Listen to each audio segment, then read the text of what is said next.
छूटे ना, इतनी देवो गुफा गुब्बारा फूटे ना। कर्म करो पर रहे ध्यान मत छूटे ना, इतनी देवो हवा गुब्बारा फूटे ना।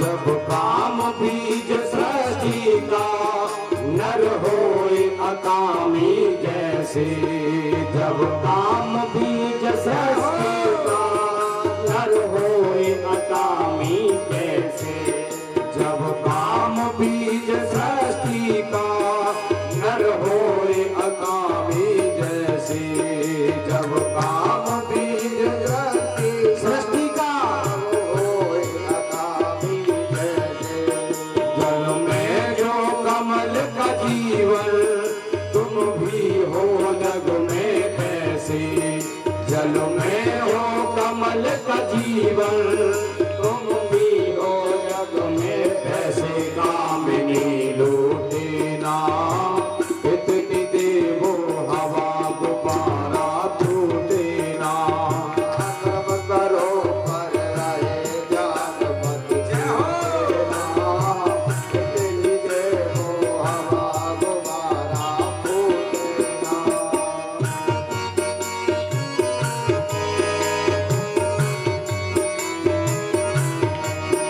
गुरु शरण अहम पद गाओ, तुम यत्र यत्र भेटत के। गुरु शरण अहम पद गाओ, तुम यत्र तत्र भेटत के। पर सावधान नित रहना, ले सत्य साज से कट के। पर सावधान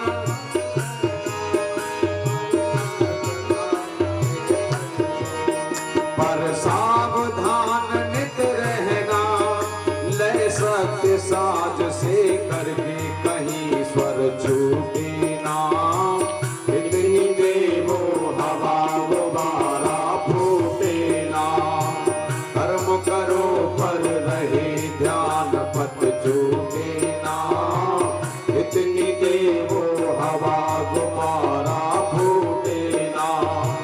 कर्म करो पर रहे ध्यान पत छूटे ना, इतनी देवो हवा गुब्बारा फूटे ना। बोले लोकन श्री रामचंद्र भगवान की जय। कर्म करो पर रहे ध्यान पत छूटे ना, इतनी देवो हवा गुब्बारा फूटे ना। राजन जाओ, मैं अपना रसोईया भेज दूंगा। घोड़े सहित अपने योग बल से प्रताप भानु को नगर में पहुंचा दिया। इससे प्रताप भानु को और भरोसा हो गया कि बाबा पहुंचा हुआ है। रसोईया की बारी आई तो है एक तनु महात्मा का एक मित्र है जिसका नाम कालकेतु है। राक्षस है ये, और दोनों ही एक ही बीमारी के मारे, क्योंकि उसका भी राज्य छीन लिया है। कालकेतु से कहा, कालकेतु तुम रसोईया बनकर के चले जाओ और राजा की रसोई में मांस का भोजन पका दो। वह राक्षस रसोईया बनकर के आया। प्रताप भानु का यहां पर कोई दोस्त तो नहीं है। भोजन पका रहा है रसोईया, लेकिन अन्न का भोजन न पकाया, और उसने मांस का भोजन पका दिया। महात्मा लोग, ब्राह्मण लोग भोजन करने के लिए बैठे। और सुनो, इसी तरह की राम कथा में 3 कथाएं हैं। एक बार महात्मा अगस्त ने एक ब्राह्मण से भोजन मांगा और उस ब्राह्मण के रसोईया ने भी मांस का भोजन पका दिया और अगस्त के सामने रख दिया। तब अगस्त ने उसको भी श्राप दिया था कि तू राक्षस हो जाएगा। और वही राक्षस सुक नाम का राक्षस बना है जो खबर जाकर के देता है रावण को। सुक सारिक कह देते हैं जिसको, वह राक्षस भी इसी तरह से बना था। और एक कथा और है, इलवल और बातापी, वाल्मीकि रामायण में है। इलवल और बातापी नाम के दो भाई हैं। ये बातापी नाम का जो भाई है ये सब्जी बन जाता है अपने शरीर से, और इलवल इसकी सब्जी को, इसके भोजन को महात्माओं को खिला देता है। और जब महात्माओं के पेट में ये पहुंच जाता था बातापी, तो इलवल बाहर से आवाज लगाता था, बातापी बाहर निकल के आओ। तो ये बातापी महात्माओं के पेट फाड़ फाड़ करके निकल आता था। एक दिन इसका पाला पड़ गया महात्मा अगस्त से। अगस्त ने पहले ही कह दिया था कि जिस दिन भोजन मैं करूंगा उस दिन कोई दूसरा महात्मा भोजन नहीं करेगा, क्योंकि अगस्त को चिंता इस बात की थी कि मेरे साथ में अगर कोई बाबा दूसरा बैठ गया तो वो मारा जाएगा। तय हो गया, बातापी भोजन बन गया और महात्मा अगस्त को निमंत्रण दे दिया। अगस्त भोजन करने लगे। अहिम वैश्वानरो भूत्वा प्राणी नाम देहमाश्रता। गीता का श्लोक है, भगवान कह रहे हैं इस बात को, वो भोजन का भी मंत्र है ये योगियों के लिए। अहिम वैश्वानरो भूत्वा प्राणी नाम देहमाश्रता प्राणा अपान समायुक्ता पचाम्यन्नम चतुर्विधम। अहम वैश्वानर भूत्वा का आह्वान किया, वैश्वानर अग्नि को दहका दिया अगस्त ऋषि ने, और बातापी को भोजन के रूप में करते जा रहे और साथ में जला करके राग करते जा रहे हैं। जठराग्नि है ये भगवान। और राक्षस तो पचा दिया। अब इलवल बाहर से आवाज लगा रहे हैं, बातापी बाहर निकल के आओ। अब बातापी बचे हो तब तो निकले। अगस्त ने कहा, इलवल तूने अब तक बहुत से साधुओं का वध किया है, लेकिन अब तेरा भाई मेरे पेट से बाहर नहीं निकल सकता है। अरे भैया, जिनके पेट में 7 सागरों का जल चला गया हो उसके पेट से ये निकल आएगा? निकल के ही नहीं आया। और अगर हम एक कथा और आपको बताएं, बहुत अच्छी कथा है। चेला जितने भी हैं संसार में गुरु के मंत्र से दीक्षित होते हैं, लेकिन एक चेला ऐसा है जो गुरु के मंत्र से ही दीक्षित नहीं है, गुरु के पेट से भी पैदा हुआ, गुरु के पेट में रहा। और वो कौन है जानते सब हैं। और उस चेला के बारे में क्या कहा जाए जो गुरु के पेट में से निकला है? गुरु ही उसकी मां है। गुरुर्ब्रह्मा गुरुर्विष्णु गुरुर्देव महेश्वरा। कौन है वो? वो देवराज इंद्र के गुरु हैं बृहस्पति।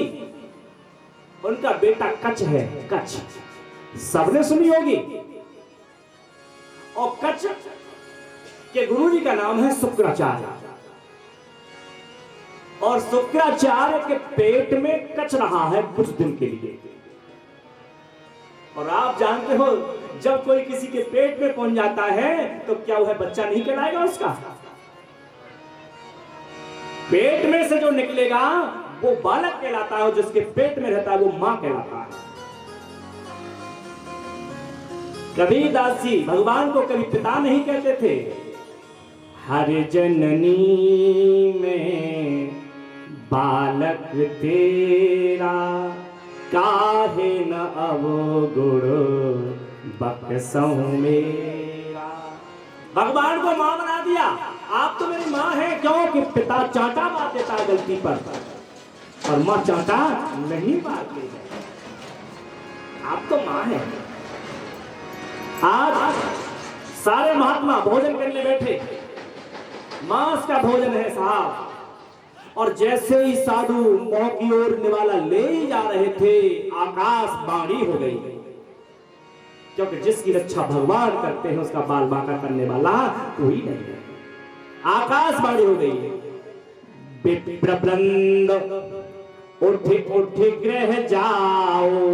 हे ब्राह्मणों, उठ उठ करके अपने घर चले जाओ, क्योंकि इस भोजन को तुम करोगे तो तुम्हारा ज्ञान खत्म हो जाएगा, भ्रष्ट हो जाओगे तुम। उसी समय ब्राह्मणों को क्रोध आ गया और ब्राह्मणों ने पूरी बात जाने बिना राजा को श्राप दे दिया, राजा तो राक्षस हो जाएगा, तेरा खानदान खत्म हो जाएगा पूरा। अरिमर्दन पीछे खड़े थे, अरिमर्दन से भी कहा तू भी राक्षस बनेगा और तेरा मंत्री जो धर्मरुचि है वो भी राक्षस बनेगा। इसी वजह से प्रतापभानु रावण बन गए, अरिमर्दन कुंभकर्ण बने हैं और धर्मरुचि नाम के जो मंत्री हैं वो दूसरे जन्म में राक्षस तो बने, लेकिन फिर भी वो धर्मरुचि ही रहे। उनका नाम विभीषण जी है और विभीषण से बड़ा भक्त राम कथा में तो कोई दूसरा नहीं है। आज प्रतापभानु ने पैर पकड़ लिए, ब्राह्मणों मेरी कोई गलती नहीं है। तब आकाशवाणी पुनः हुई और आकाशवाणी ने कहा ब्राह्मणों तुमने बिना विचारे कर दिया, बिना विचारे जो करे सो पाछे पछताए, काम बिगाड़े आपनो जग में होत हसाए। बिना विचारे श्राप दे दिए। राजा परीक्षित की भी तो कोई गलती नहीं थी, कलयुग केवल मस्तक पर सवार हुआ था। कलयुग न होता तो परीक्षित साधु का सम्मान करते थे, लेकिन कलयुग के सवार होने पर परीक्षित से गलती हो गई और समीप के बेटा ने बिना विचारे श्राप दिया, जनस्यति वो मंदा मूसलम कुलनाशनम। तेरे द्वारा ऐसी वस्तु पैदा होगी, ऐसा मूसल पैदा होगा जो तेरे खानदान का नाश कर देगा। गलती इतनी बड़ी तो नहीं थी। कभी कभी श्राप ऐसे हो गए श्राप नहीं देने चाहिए थे। कृष्ण का बेटा सांब साड़ी पहन के गया, मैं कितनी कथा बताऊंगा आपको। सांब साड़ी पहन करके गया और दुर्वासा से पूछ लिया मेरे लड़का होगा या लड़की होगी।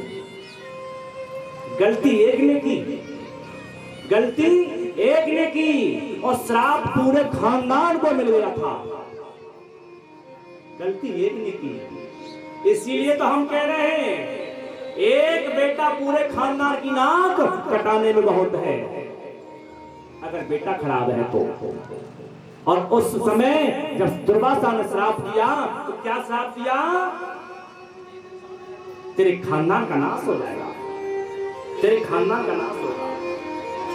आज प्रतापभानु बहुत रोए, आकाशवाणी ने सावधान ब्राह्मणों को कर दिया, बिना विचारे तुमने श्राप दिया है। तब ब्राह्मणों ने कहा तुम राक्षस तो बनोगे, लेकिन इतने बलशाली राक्षस बनोगे कि तुम्हें मारने के लिए भगवान को अवतार लेना पड़ेगा। भैया इसीलिए हम हाथ जोड़ के आपसे कह रहे हैं कि फल हमारे हाथ में नहीं है तो कर्म तो हमारे हाथ में है। कर्मण्डे बाद कारस्ते मां फले सुकदाचन, मां कर्म फल है तुर्भूर्मा ते संगोस्तु कर्मणि। अर्जुन कर्म को सोच समझ के करना, लोभ के चक्कर में कहीं कर्म बिगड़ न जाए तुम्हारा। क्यों? कर्म की गति निराली है, कर्म की गति निराली है, कर्म की निराली है, कर्म की गति निराली है, ओ कर्म की गति निराली है, कर्म की गति निराली है। कर्म का फल तो पड़े भोगना, कर्म